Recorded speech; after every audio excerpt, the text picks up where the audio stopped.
Well, I've known Tark for quite a while, back when he was back at Vegas and back even as far as Long Beach, I believe, and just a great guy. I used to go into Vegas, of course, and watch his practices when he was coaching.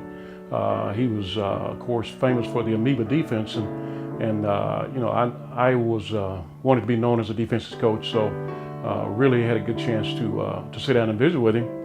He was a great guy, very charismatic, and the thing I really respect about Coach Tark is he gave kids a chance that a lot of people want to take chances on. He was out of coaching in 1993, I believe, and I called him and asked him if he would come to Oxford, Mississippi, and sit down with me and watch my practice, critique my practice, and visit with my coaches and try to help us get started. So he was gracious enough to do that. Flew in and had dinner with my wife and I and my family.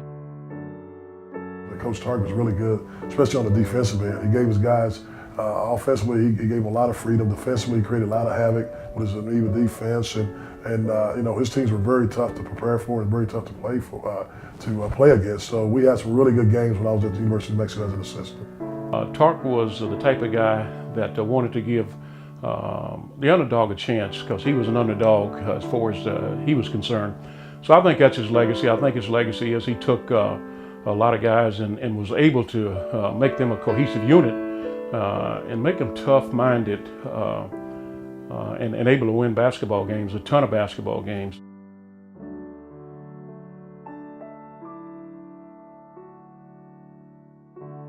Coach Smith, you know, you grew up watching North Carolina basketball, and they had a guy by the name of Michael Jordan on the team that when I faced him, they had Michael Jordan. It was the year after they won the national championship, and they had Michael Jordan, Matt Doherty, Brad Doherty, and they were Buzz Peterson. They were really good, and we played them over in the Rainbow Classic over in Hawaii, and they beat us pretty bad, you know. But you know, they had a great team, and Coach Smith obviously he left a great legacy.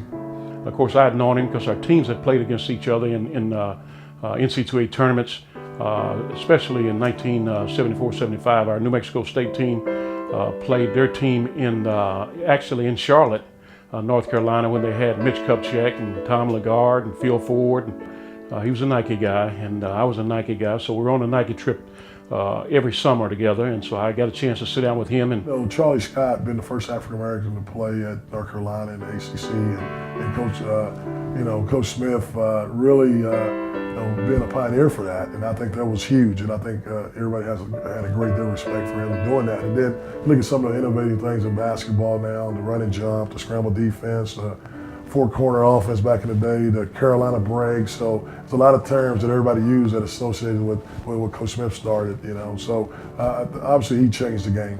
I think the biggest thing about Coach Smith that I really feel good about is that he's one of the guys that did it the right way, all across the board.